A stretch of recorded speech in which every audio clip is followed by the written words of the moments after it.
Odissey kinosini ko'rgan bo'lsangiz kerak. Unda bosh qahramon uyiga borishga harakat qiladi. Lekin yo'lda har xil voqealar sabab yetib bora olmaydi. Yaqinda Ispaniyaga bo'lgan sayohatim ham xuddi shunga o'xshadi. Meni maqsadim oddiy edi. Marokashdan Barselonaga yetib borish. Lekin men ham Odisseyga o'xshab to'g'ri yo'l turganda, kema meni Buyuk Britaniya, Ispaniya qoyalari, Sevilya buqalari-yu Madridning lotereya skamlariga olib bordi. Keling, yaxshisi ko'p gapirmasdan ko'rsatib bera qoling.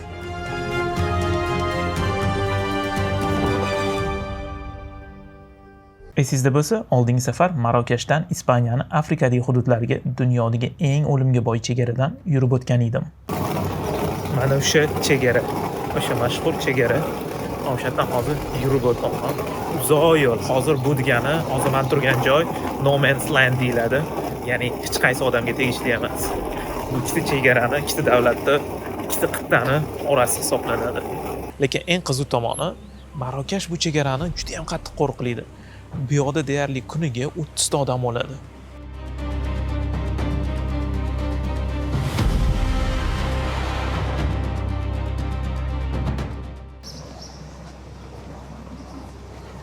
Biz Ispaniyaga kirdim hozir. Shu chegaradan o'tib. Bu hamma narsa endi ispanchada. Bu chegara nimasi bilan mashhur? Butun Afrikadan odamlar mana shu Ispaniyaga har yili o'tishga harakat qilishadi va 2024-yili 10 mingdan ortiq odam o'lgan. Keyin kemada Ispaniyaning Yevropa hududlariga yo'l oldim. Safar yomon boshlanmadi, chunki meni tekinga biznes klassga upgrade qilishdi. Qiziq voqea bo'ldi, xolos. Men kruiz tushib olganman, Ispaniyaning Sueta shahridan Ispaniyaning boshqa shaharga, Gibraltarga. Ekonomi ko'rdinglar, yomon emas, yaxshi. Lekin biznes tepada edi. O'sha odam qo'yayotgan odamdan so'radim, biznesga ko'tarish uchun nech pul beray dedim. Bildi-ki, chuqur dedi. Bo'pti, men sumkam olib kelaman dedim. Sumkam olib kelganimdan keyin, "Bo'pti, nech pul beray desam, "Voy, shart emas, san chuqur" dedi-da.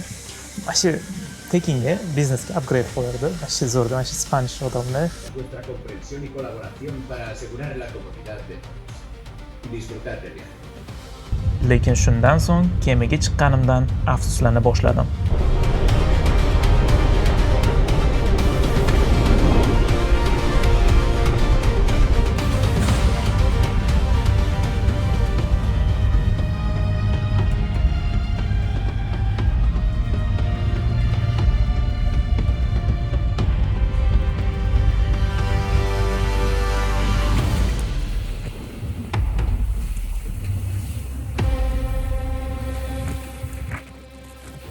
Va nihoyat quruqlik ko'rindi. Eng qiyini orqada qoldi deb o'ylagandim, lekin hammasi endi boshlanayotgan edi.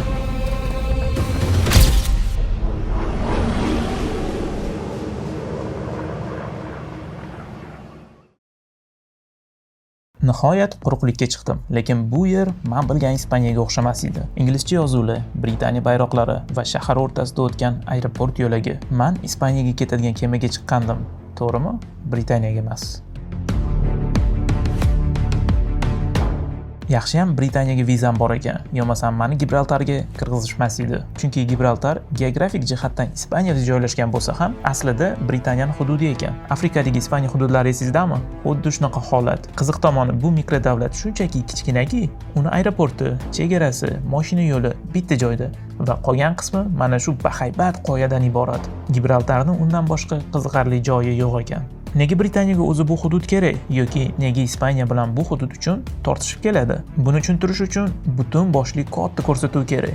Agar sizlarga qiziq bo'lsa, albatta kommentlarda yozib qoldiring. Keyingi safar ochib berishga harakat qilamiz. Hozircha esa Gibraltardan chiqib va nihoyat Ispaniya shaharchasidagi otelimga yo'l oldim. U yoqqa avtobusda bormoqchi edim. Ispaniyaga kelishim bilan avtobusga chiqdim. U yerda o'zini maxsus kartasi bor avtobusga to'laydigan. Menda unaqa karta yo'q edi, chunki endi Ispaniyaga kelyapman. Men prosta kredit karta bilan to'lamoqchi edim. Endi chiqib ketayotganimda bitta ayol to'xtatdi-da, meni o'rnimga to'lab yubordi. Men unga pul o'tkazib beray sanga desam, "Yo'q, kerak emas.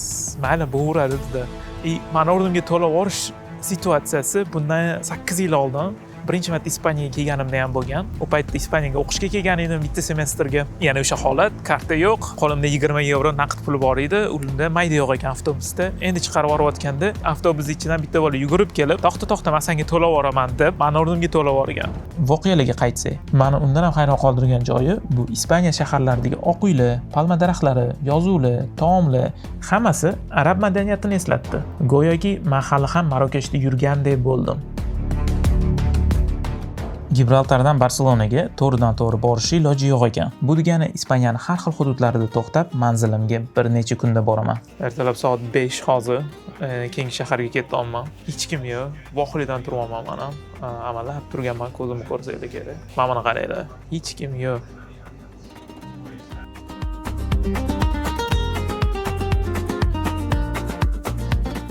Ronda bu Ispaniyaning Andalusiya regionida joylashgan shahar. Andalusiya esa bizga juda ham yaxshi tanish bo'lgan region. Tarixda bu yerni Islom xalifaligi boshqargan. Hatto nomi ham arabchadan kelib chiqqan, Al-Andalus. Lekin bu mavzuda bugun chuqurlashib o'tirmaymiz. Sababi u haqida katta ko'rsatuv tayyorlaganmiz. Uni o'tkazib yubormaslik uchun albatta obuna bo'lib, qo'ng'iroqchani bosib qo'yishni unutmang. Ronda o'zi qoyalarda joylashgan shahar, lekin u yoqdan turib ajoyib manzarani ko'rish mumkin.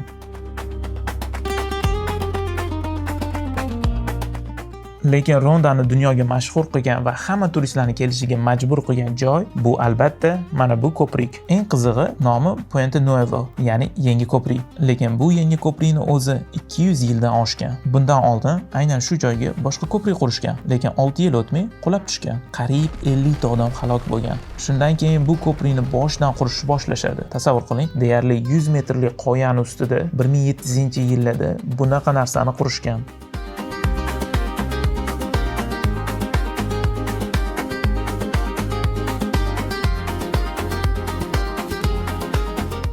U yoqdan qaytayotganimda bu tarixiy arab hammomlariga ko'zim tushdi.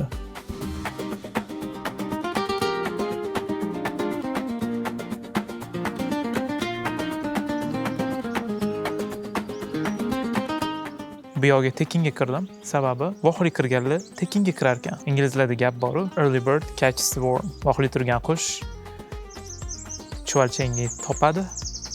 Xullas, vohli turib sayohat qilsanglar, shuning uchun ko'p narsalar foydaliroq bo'ladi, turistlar kamroq bo'ladi, ko'rganingizdek tekin ham bo'lishi mumkin.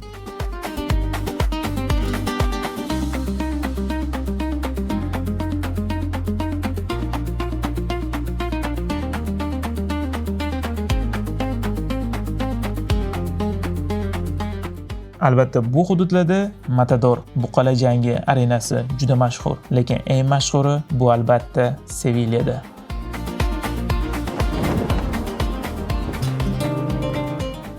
Sevilla. Kommentlarda noto'g'ri talaffuz qilyapsan deb yozishga shoshilmang. Sababi bu shaharni ispanchada aynan shunaqa talaffuz qilish kerak. Ko'rsatuv davomida uni Sevilla yoki Sevilla deb ham gapiraman. Hamma tushunishi uchun. Futbol muxlislari bu shaharni kuchli futbol jamoasi bo'lgani uchun yaxshi bilishadi. Lekin futbolga qiziqmaganlar uchun bu yo matadorlar vatani.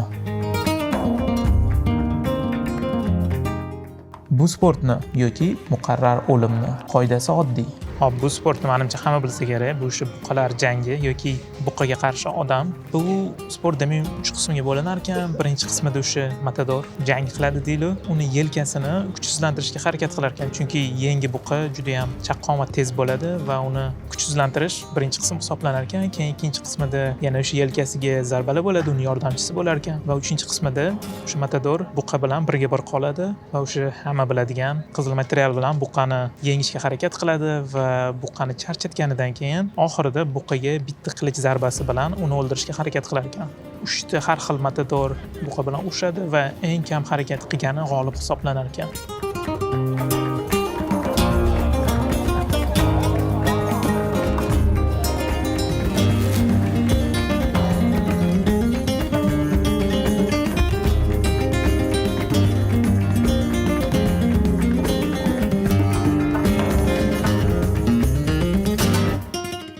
Bu menimcha buqalar turadigan joy bo'lsa kerak. Bundan ham xavfliroq ko'rinishi albatta bu minglab odamlar buqalardan ko'chalarda qochib yurishi bo'lsa kerak, lekin uni biz bugun ko'rsatmaymiz. Balki bir kun o'zim qatnashsam video qilarman. Ungacha shu xavfsiz bo'sh arenani tomosha qilib turaylik.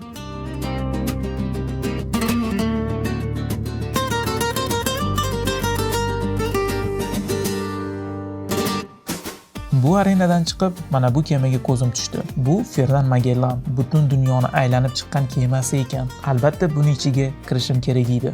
Fernand Magellan haqida eshitganmisiz?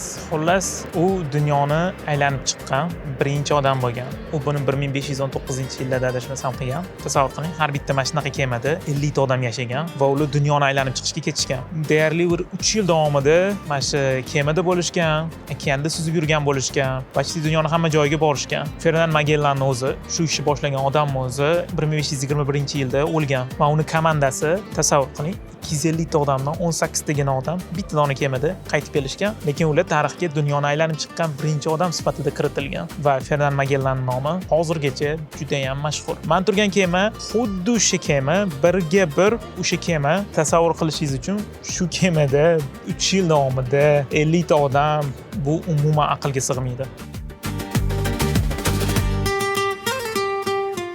Mana kapitanning palubasi, ya'ni kapitan yashagan xona. Kapitanga ham mazza bo'lgan, bitta o'zi shunaqa katta xonada yashagan. Pastga tushamiz. Qoidaga ko'ra o'tga tushayotganda orqa machasi tushishi kerak. Bu o'zingizning xavfsizligingiz uchun ekan. Bu ratsion, ya'ni shu yeydigan ovqatlarini, quruq narsalarni shu yerda saqlashgan. Va bu yana boshqa narsalar, qurol, yarog', o'sha kemada kerakli bo'ladigan narsalarni shu yerga olib kelib qo'yishgan. Aynan shu port o'sha paytda eng muhim port bo'lgan Ispaniyadagi va aynan shu portdan Fernand Magellan butun dunyoni kashf qilish uchun yo'lga chiqqan. Aynan shu kema yonida uni muzeyi ham bor ekan. Albatta buni tarixiga qiziqqan odamlar ko'proq ma'lumot olish imkoniyatiga ega.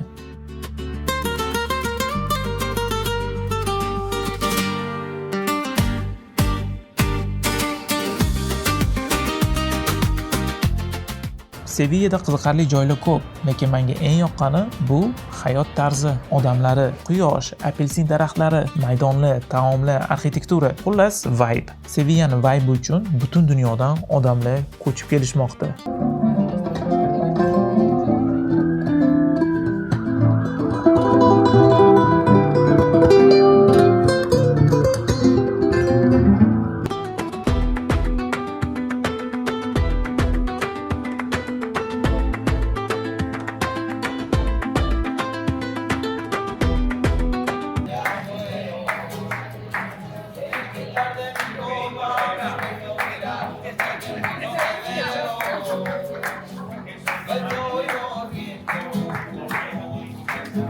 Hop, Ispaniyada tapas degan ovqat madaniyati bor.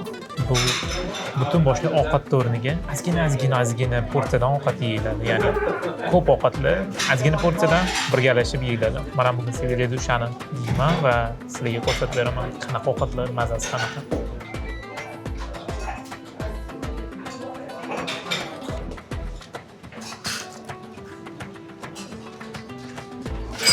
Hop, buni mazasi prosta qo'rilgan tuxum bilan sal qotirilganga o'xshaydi. Boshqa ovqatlar ham deyapman, hozir ko'rsataman. Bu tuna bilan nimadir. Bu bularni omleti. Bu Andalusiyaning eng mashhur taomi. Chickpea, no'xat bilan spinat bo'ladi bizda. Va bu krevetka qo'rilgani. Bu hammasi Andalusiyaning milliy taomlari, tapas, milliy narsalari. Hammasini yeb, hosiliga beraman endi. Judayam yaxshi. Endi o'shani tunali taom. Bu ham juda zo'r. Hozir endi omletini yeb ko'raman.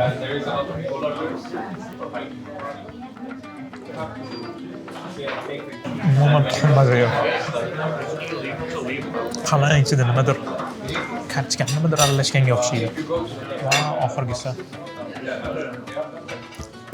krevetka ham zo'r. Hamma ovqat dahshat. Men ularni tugatib qo'ying. Biz food turimizni yana boshqa shaharlarda davom ettirib, har shaharlardan har xil taomlarni yeb ko'rishga harakat qilamiz.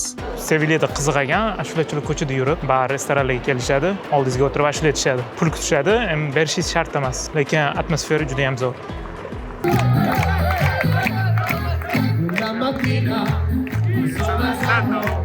Ciao, bella ciao, bella ciao, bella ciao, ciao.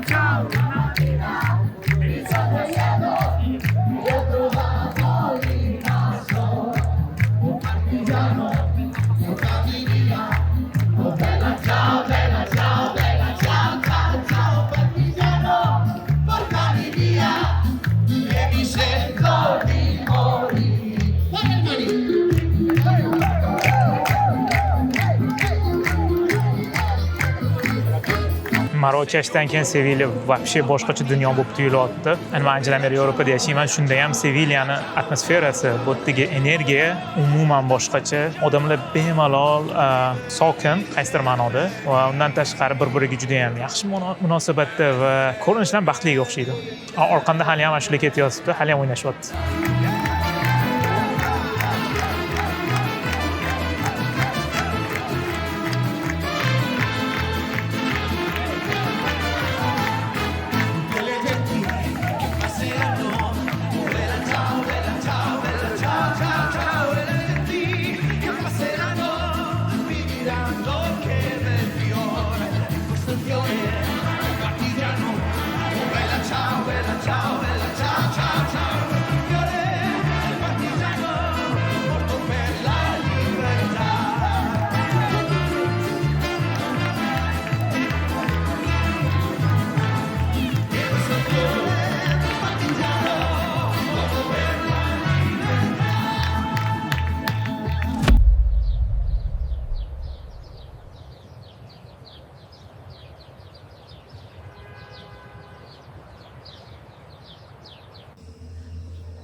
Albatta Sevilyaga kelganda Alkasar saroyini ko'rmasdan ketish xato bo'lardi. Lekin ertalabdan очередni qarang. Hozir bu ko'rib turganinglar Alkasar saroyi, o'sha qirol oilasiga tegishli bo'lgan o'sha paytdagi odamga qaranglar. Очередda bilet olishga turishibdi. Bu kirishga emas, shunchaki bilet olishga. Chunki biletlar hammasi sotib bo'lingan. Men ham ola olmadim, to'g'risini aytsam. Lekin men o'sha yerdagilarga aloqaga chiqib, sizlar uchun alohida videolarni so'radim va mana shu videolar.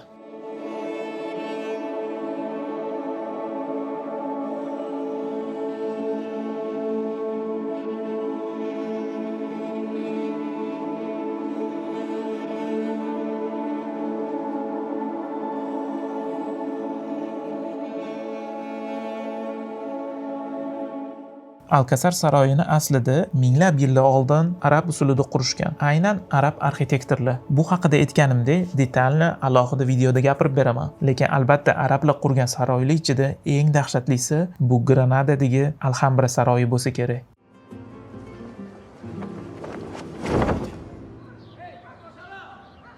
Granadaga kirishim bilan safarni tempi o'zgardi. Tor ko'chalar, oq uylar, suv ovozi, hammom, choyxonalar va arabcha bezaklar. Bu yoqda arablarning ta'siri bor edi deyish noo'rin. Bu yo'ni o'zi kichik Arabiston edi.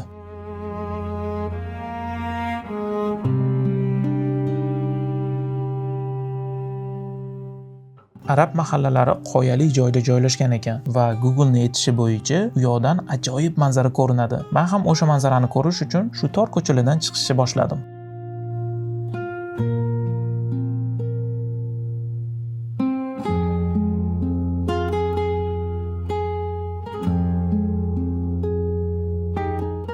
To'g'risini aytsam, bu yoqqa chiqishcha qiynagan, chunki ham tepaga qarab yurishni boshlaysiz. Tepaga qarab. Bundan tashqari yo'llar mozaika labirintga o'xshaydi. Lekin bu azobli oxirida ba'ba arzidi.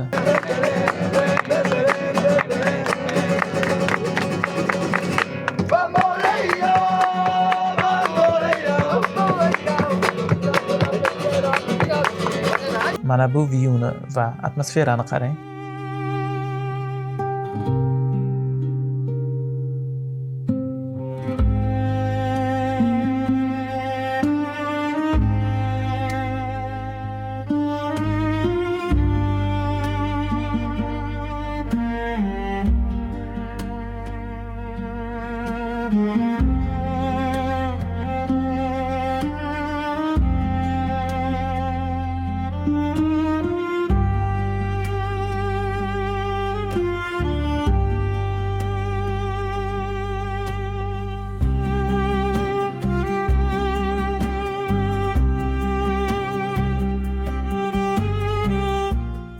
hozir o'sha mahallalarda yuribman. Mana shu sayohat qilganimda menga eng ko'p yoqadigan narsalardan bittasi bu.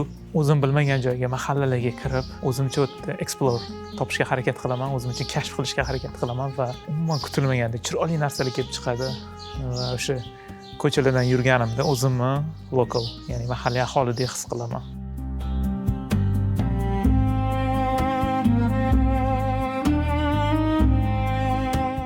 Mana o'sha gap isboti bilan bo'lsa, mana buni qaranglar.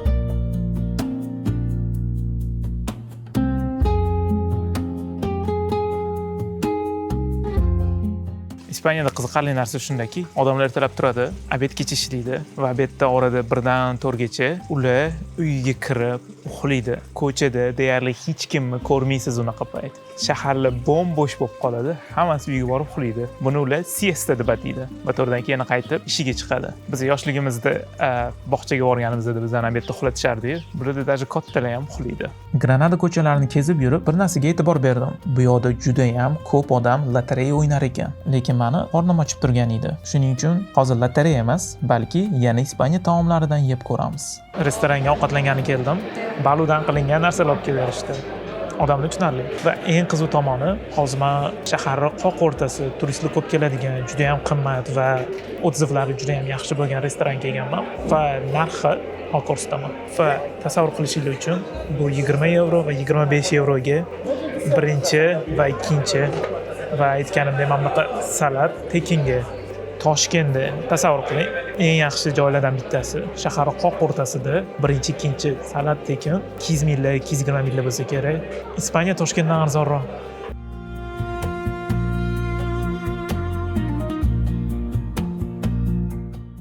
Bu baliq sho'rva ekan. Bu Andalusiyani sevimli taomi, milliy taomi. Buni yegandan keyin qornim og'rimasa bo'ldi endi. Sizlar uchun nimalarga tayyorman qaranglar.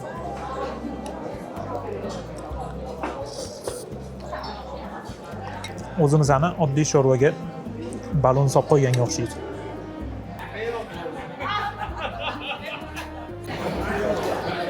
Desert ham bor ekan mana. Hozir ovqatlangan joyimda qarang. Salat, pervi vtaroy, ichimlik va desert hammasi 25 yevro. 300 millar bo'lsa kerak yozib berdi summasida. Yana shaharning qoq o'rtasida turistlar ko'p joyda tasavvur qilishingiz uchun. Ispaniyada narxlar qo'rqinchli darajada arzon. Boya aytganimda, men shahar o'rtasida ovqatlandim. Mana shahar sal chetroqga chiqqanimdagi narxlarni qaranglar. Bu narxga Toshkentda bitta kofe ham sotib bo'lmasa kerak. Ovqat yeb bo'lgandan keyin endi ispanlarga o'xshab uxlash kerak. Yana qiziqarli narsa, ispanlar boya aytganimdek, obed bo'lish bilan yotib uxlaydi va qiziqarli tomoni, ular tushlikni obedda 2 gacha qilmaydi. Ya'ni ular tushlikni 2 dan 4 gacha qiladi. Juda ham kech va o'sha kechqurungi ujinni soat 9 dan keyingina qiladi. Bu sog'liq uchun zarar bo'lsa kerak, menimcha. Granada islom xalifalik davrida eng muhim shaharlardan biri bo'lgan va hatto uni poytaxti ham bo'lgan. Shuning uchun ham bugungi kunda bu yoqda uni izini ko'rish mumkin. Lekin aytib o'tganimdek, biz bu haqida katta ko'rsatuv tayyorlayapmiz. Ungacha esa mana bu ajoyib manzaralarni ko'rib turing.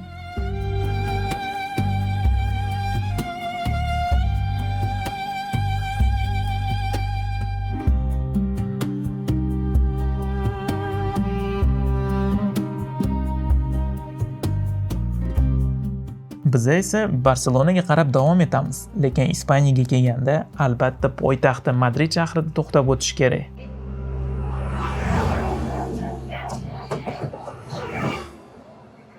Granadadan Madridgacha tez yurar poyezdda borish mumkin. Umuman Ispaniyada poyezdda yurish juda oson va tez. Bu tezlikni qarang, samolyot tezligida. Poyezdda yurishi boshqa afzalligi esa albatta bu oynadagi manzaralar.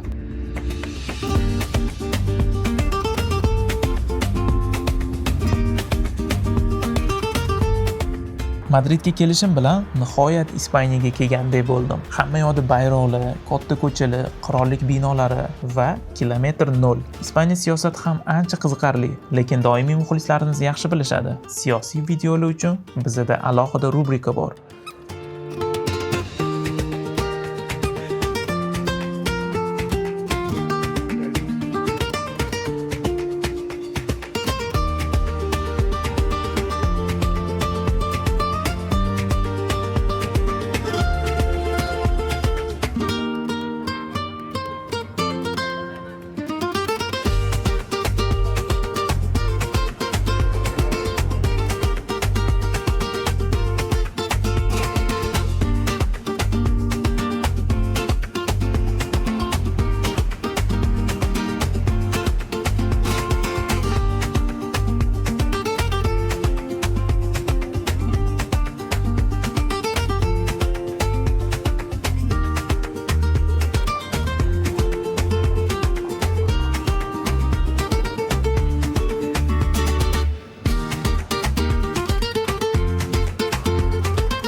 Bu yerda shunaqa tekinga konsert, opera, teatr ham ko'rsa bo'ladi. Agar yaqinda jahon chempionati finalini ko'rgan bo'lsangiz, e'tibor bergandirsiz. Hech qaysi ispan o'yinchilari madhiyani kuylashmadi. Buning sababi Ispaniya madhiyasi faqat muzikalardan iborat, hech qanaqa so'zlasiz. Futbol temasida gapirganda, albatta Madrid o'zini qirollik klubi bilan ham mashhur. Oramizda Real Madrid muxlislari ko'p bo'lsa kerak. Nafaqat ular, balki istalgan futbol muxlislari bu stadion va muzeyga kelishi kerak. Sababi rasman Real Madrid o'tgan asrning eng kuchli jamoasi deb tanlangan va ularning muzeyida rekord 15 ta Chempionlar Ligasi kubogi bor. Bu muzeyda o'sha 15 ta kubokning maketi va hatto oxirgi kubokning haqiqiysi ham saqlanadi. Undan tashqari, albatta, qolgan barcha qo'lga kiritilgan sovrinlari, oltin to'plar, oltin butsalar va legendalar haqida tarixiy faktlar ham bor. Hatto hozirgi kundagi o'yinchilar kiyim almashinish xonasiga ham kirish mumkin. Lekin bu turning eng kulminatsion nuqtasi albatta bu stadionga kirish edi. Uni muxlislar o'rindig'ida ko'rishni o'zi ajoyib his-tuyg'u, lekin bizlarning eng sevimli o'yinchilarimiz, futbol legendalari yurib chiqadigan joydan chiqib, stadionda yurish umuman boshqacha hissiyot.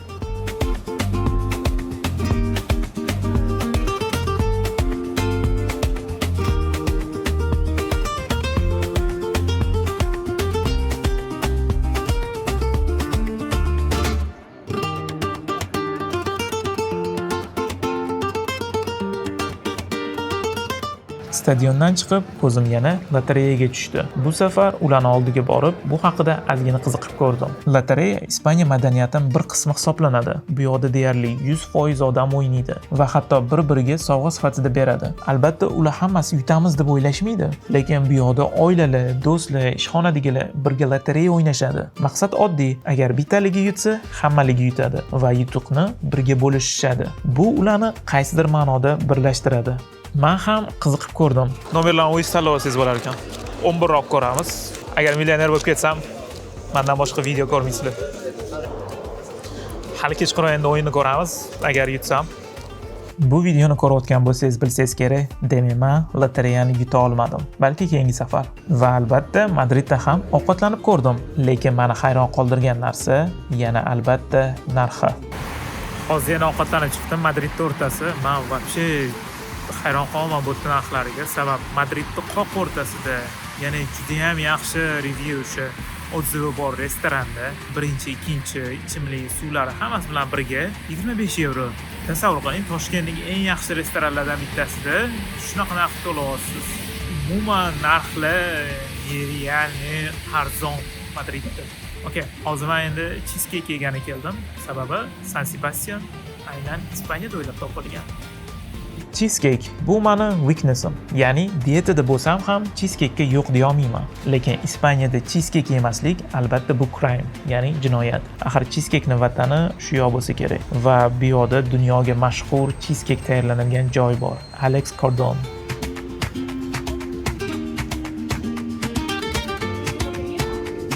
Narxlar arzon deb hozir maqtab turdim. Cheesecake olgani keldim va ancha-muncha azob bo'lib chiqdim.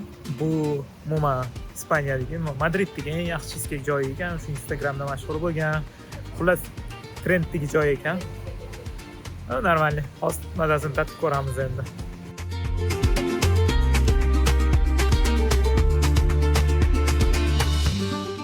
Ochig'ini aytaman, ko'p cheesecake yeyman, bu mening yaxshi shirinligim. Bunaqasini hali yemaganman. Umuman hype, rostdan ham mazasi dahshat. Yana keldi.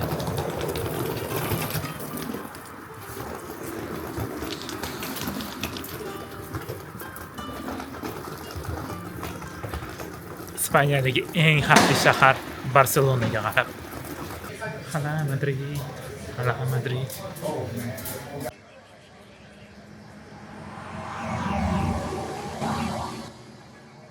Dengiz, chegaralar, kutilmagan burilishlar va sarguzashtlardan keyin nihoyat Barselonaga yetib keldim. Safar boshidan beri kutganimiz Sagrada Familia, eski ko'chalar, bozorlar, taomlar, kechki hayot va Barsa.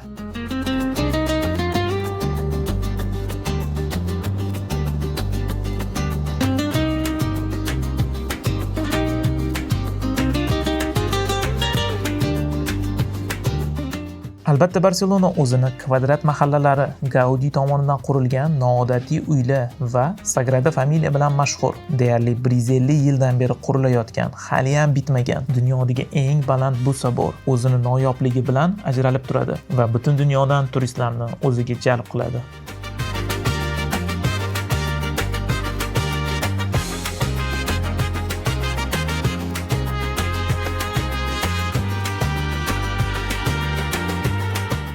Barselonada yursangiz, xuddi o'zingizni muzeyda yurgandek his qilasiz. Ajoyib binolar, arxitektura, musiqachilar va ko'chada har xil shoular. Lekin bu yoqda ehtiyot bo'lish kerak. Barselona menimcha men borgan shaharlarning ichida eng xavflisi men uchun shu paytgacha Barselona bo'lgan. Sababi bundan 8 yil oldin kelganimda kameram bor edi, fotokamera, va uni men sumkamning ichida olib yurganman o'rtog'im bilan. Biz bitta joyda to'xtaganmiz. Xullas, prosta o'tirgan edik skameykada. Kimdir bizdan oldimizga kelib savol so'ragan. Men shunday yonimga qaraganman, savol so'rash bilan qopganman ushlash uchun. Qarasam qopgam yo'q. Shuncha joyga sayohat qilib bir marta narsa yo'qotgan bo'lsam, o'sha ham Barselonada bo'lgan. Va eng qizi tomoni, menga keyin aytishligi bo'yicha o'sha o'g'rilar asli marokashlik bo'lgan. Lekin shunga qaramasdan, men Barselonani ajoyib shahar degan bo'lardim.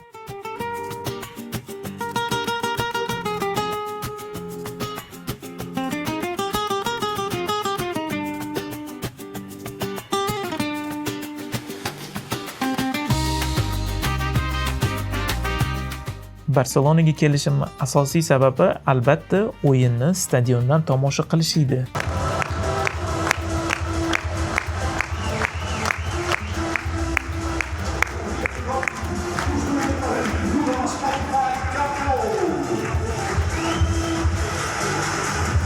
Barsa o'yiniga ketaman hozir va meni bugungi Hello. Pep Guardiolaga o'xshagan. Nice to meet you. Bu haqiqiy Barsadan va menga bugun haqiqiy Barselonani kulturasini, umuman komandani qanaqa o'ynashini, xullas Barselonaga oid hamma narsani menga ko'rsatadi va u bilan biz futbol ko'ramiz va Barsaga muxlislik qilamiz. Sizlarga ham ko'rsataman albatta. It's quite easy. I mean, you can be membership of Barcelona through online, Okay. or you can come here to the offices. Yeah, and then just pick up. Just you come here. You pick up a schedule time with them, and they will ask you for your ID and to pay the membership fee. Yeah. It's 225 per year, and then the membership. That's cool. That means that everyone can be membership to Barcelona. Okay, one moment. Wow.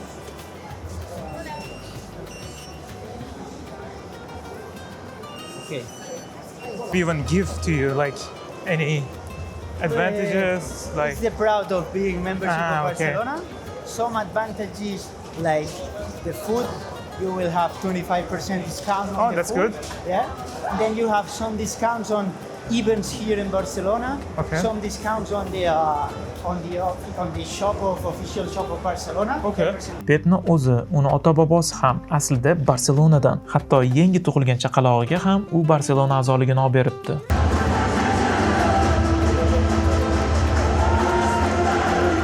Yo'da chaqaloqlarga ham shunaqa kiydirishadi. Barça. Barsa.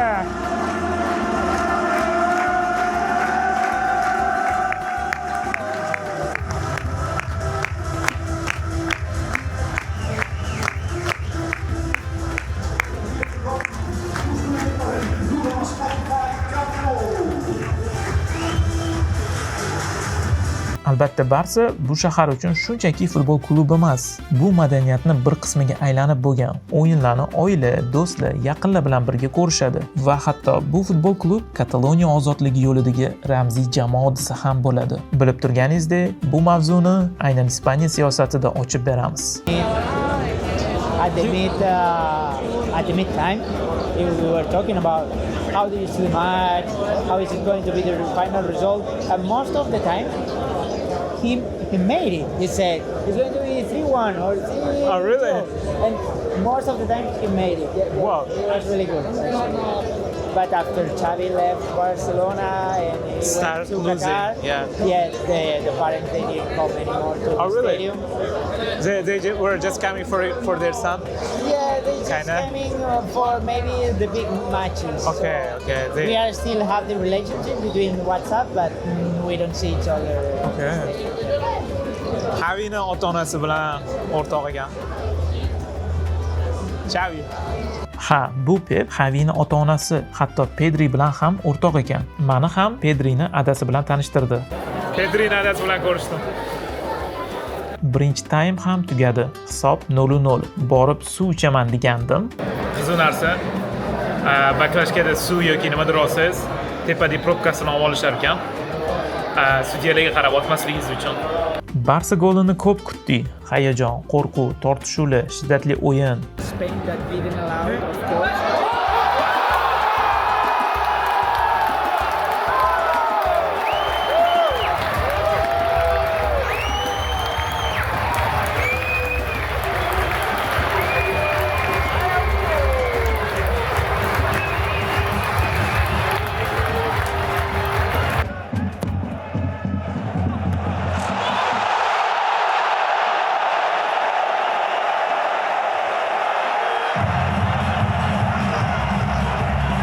Va nihoyat Barsa gol urdi va butun stadion oyoqqa turdi.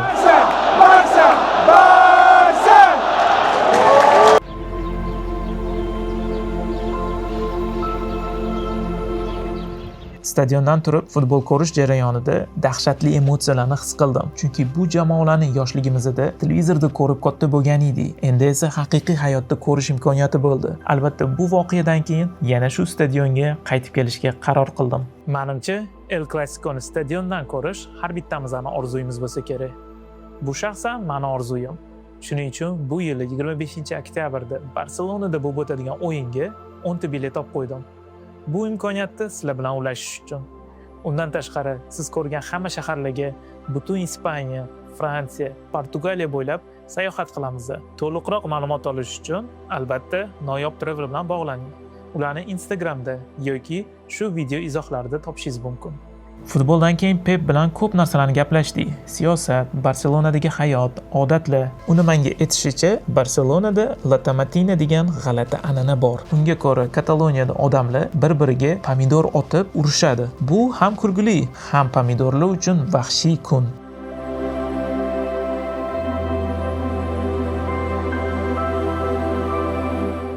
Agar siz ham dunyodagi eng katta ovqat jangida qatnashishni istasangiz, shoshiling. Bu yil 26-avgustda bo'lib o'tadi. Ovqat mavzusi haqida gapirganda, albatta Barselonaga kelganda paella, ispancha oshni yeb ko'rish kerak. Lekin bu safar men faqatgina tatib ko'rmayman, balki buni qilishni o'rganaman. Barselonada paella qilishni o'rganyapman. Hozir ispaniyalik haqiqiy oshpaz menga endi hozir paella qilishni o'rgatadi. Uni mahsulotlarini olish uchun hozir endi bozorga keldim. O'shani kerakli mahsulotlarni sotib olib, paella ispancha haqiqiy ispancha kulturada paella qilamiz.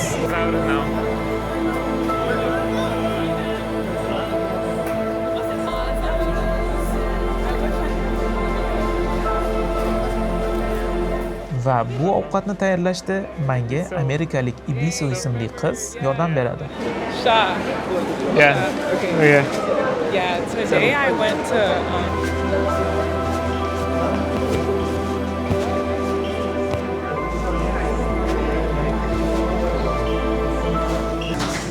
Hop, bizning oshxonamiz endi.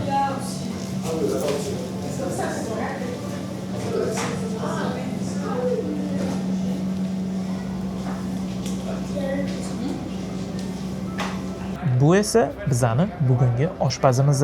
U aslida restoranda oshpazlik qilar ekan. Ovqatdan oldin ozgina ispancha tapasdan yeb ko'rib, shu bilan ovqat qilishga kirishdik. Oshpaz bizga ishlarni taqsimlab berdi. Albatta hech kim piyoz to'g'ragisi kelmadi. Oqibatda oshpazni o'zi qilishga majbur bo'ldi. Yeah, something like you want to do this? No? Doesn't matter. Menga esa bulg'or qalampiri qoldi. So eating. We're going to leave 6 of them whole one. Some people like whole one, we're going to 6 of them.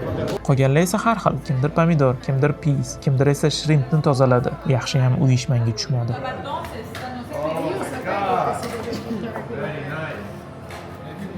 Keyin hammasini qo'shib qovurishni boshladik. Happy season anytime you like. You have to do the seasoning in the beginning and Bizaga yana ish berishdi. Bu safar g'alati sabzavot. I don't even know what this is.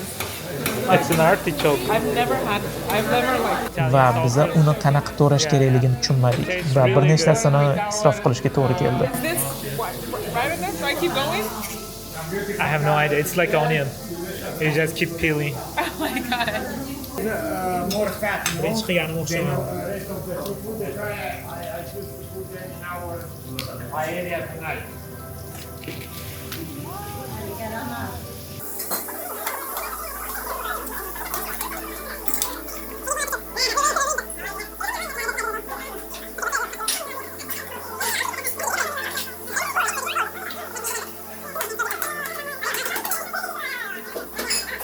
Amallab artichokni to'g'rab ovqatga qo'shdik va kovlashni boshladik. Hamma o'zini sinab ko'rdi.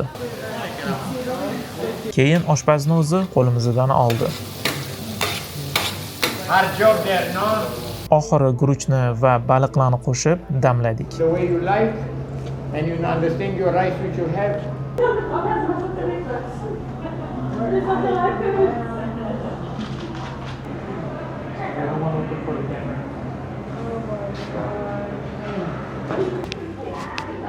Wait, I will put you over here. Bo'ldi, ovqat tayyor. Qarang, suzamiz, yeymiz. You're gonna get more clams or more shrimp? I'm just putting everything. Albatta mazasi o'zimizdan oshga o'xshamaydi, chunki guruchdan tashqari qolgan mahsulotlar boshqacha, lekin shunda ham o'zgacha mazali. On l'a fait 100% poisson, donc hein. Ouais. Mais je pense que ça prendrait vachement plus de temps avec le. Ouais. Ça prend du temps. I actually do like it. It's Okay, it's squishy. Approved by It's approved by me, so yeah. It tastes like ocean, but it tastes like sea. Menimcha quyosh botishini ko'rish har bitta davlatda o'zgacha bo'lsa kerak, lekin Barselonadagi quyosh botish dunyoga mashhur. Siz ham bir ko'rib baho bering.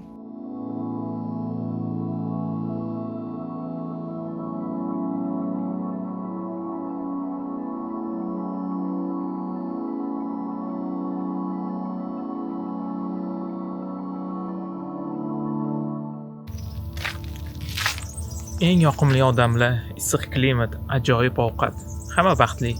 Bir xilda o'ylab qolaman. Mana shu Germaniya, Amerikada, sovuqda, bitta qoidaga bo'ysungan holatda yaxshi pul topib yashagandan ko'ra, mana shu Italiya, Ispaniyadagi davlatdagi odamlarga o'xshab, bir-biriga mehr ko'rsatib, baxtli yashab, lekin o'rtacha oylikda yashash yaxshiroq emasmikan?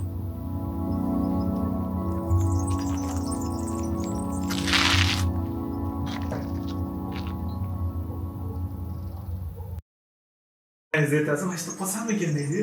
Endi shunaqa bo'lganda Barselonada shu yerda qo'sammikin. O qadam tovushlar.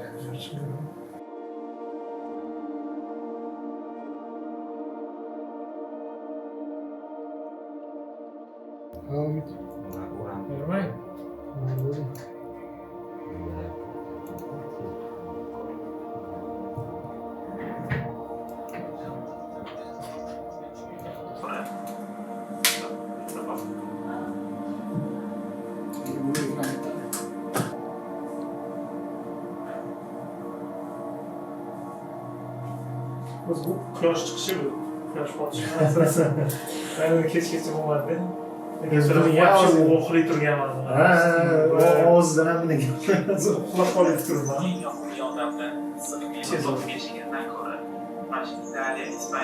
ishdan chiqqan yo'q.